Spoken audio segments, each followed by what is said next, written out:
Gue kemarin memilih tidak berbicara soal Omnibus Law karena gue sadar gue belum segitu pahamnya soal Omnibus. Oke, mari kita bahas Omnibus Law ya.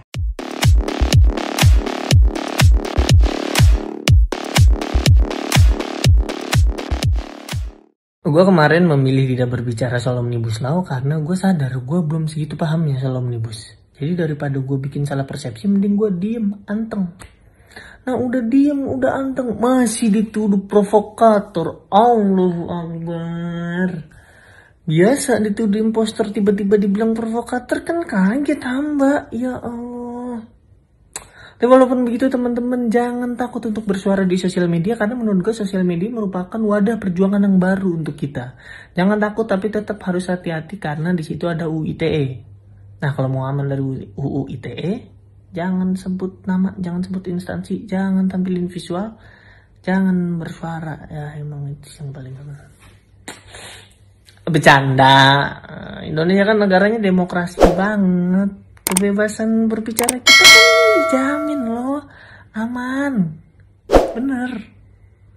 Lagian lo kalau mau kritik pemerintah, apa sih mau lo kritik? Orang kerjanya udah bener banget.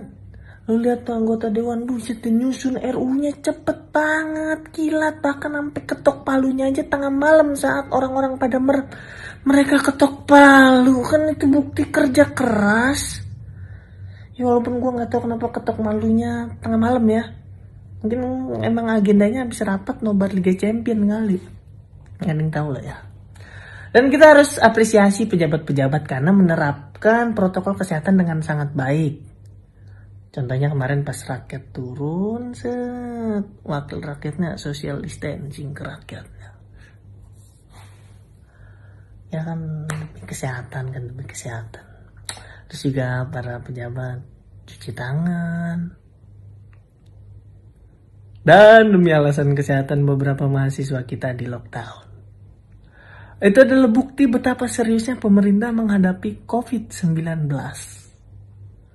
Kebetulan gue lagi ngomongin pemerintah Bulgaria ya. Oke, mari kita bahas Omnibus Law ya.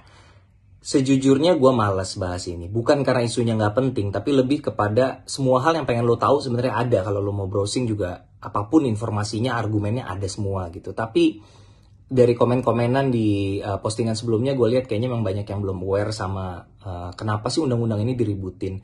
Gue akan bahas sangat personal buat gue. Buat gue yang bikin gue resah, yang bikin gue merasa perlu membahas adalah rasa ketidakadilan kalau buat gue pribadi. Karena kita nggak mungkin ngebahas semuanya, undang-undang ini kompleks banget. Gue akan highlight beberapa poin yang sangat sederhana sekali, yang membuat teman-teman harus aware kenapa sih orang tuh pada ribut. Ya, ada beberapa poin. Misalnya tentang karyawan kontrak. Karyawan kontrak sebelumnya di Undang-Undang Ketenagakerjaan itu ada peraturannya teman-teman, ada periodenya. Karyawan kontrak itu maksimal 2+1, jadi 2 tahun ditambah 1 tahun. Kalau udah 3 tahun, itu udah nggak bisa lagi karyawan kontrak, dia harus diangkat jadi karyawan tetap. Jadi, masa depannya lebih terjamin. Sekarang, tidak ada lagi pengaturan tentang periode maksimal karyawan kontrak. Jadi yang terjadi apa? Lo bisa seumur hidup jadi karyawan kontrak. Bedanya apa sih buat yang belum kerja nih ya? Bedanya apa sih karyawan kontrak sama karyawan tetap? Fasilitas bedanya teman-teman, jenjang karir itu yang beda dari karyawan kontrak dan karyawan tetap, tentunya akan beda sekali. Nah, itu poin yang menurut gua sebuah ketidakadilan terhadap karyawan atau buruh atau tenaga kerja. Lanjut, misalnya tentang outsourcing. Outsourcing ini adalah sebuah hantu yang menakutkan gitu buat kita, karena ini adalah cara perusahaan untuk menghemat biaya, bukan diangkat jadi karyawan, di outsourcing. Nah, dulu, lagi-lagi nih ya, dulu outsourcing itu ada peraturannya. Syarat-syarat tipe-tipe pekerjaan yang bisa di-outsourcingkan. Jadi tidak bisa semuanya, misalnya nih karyawan perannya penting, berpengaruh langsung terhadap produksi, signifikan perannya, nggak boleh di-outsourcing. Itu ada peraturannya teman-teman, di Undang-Undang Ketenagakerjaan. Peraturan itu sekarang sudah tidak ada lagi. Dengan kata lain, perusahaan punya ruang lebih luas untuk melakukan outsourcing yang merupakan sebuah praktek yang relatif merugikan bagi pekerja dan menguntungkan bagi pengusaha. Kalau lo segitu lugunya untuk nanya, kenapa kalau merugikan pekerja kok tetap berjalan? Karena orang butuh makan, men. Karena orang butuh duit, orang butuh kerja. Sementara supply dan demand-nya adalah pencari kerja lebih banyak daripada pekerjaan yang ada. Itu kan esensinya. Itu kan kenapa pemerintah harus melindungi pekerja, bukan melindungi pengusaha. Karena pencari kerja posisinya lebih lemah daripada pemberi kerja.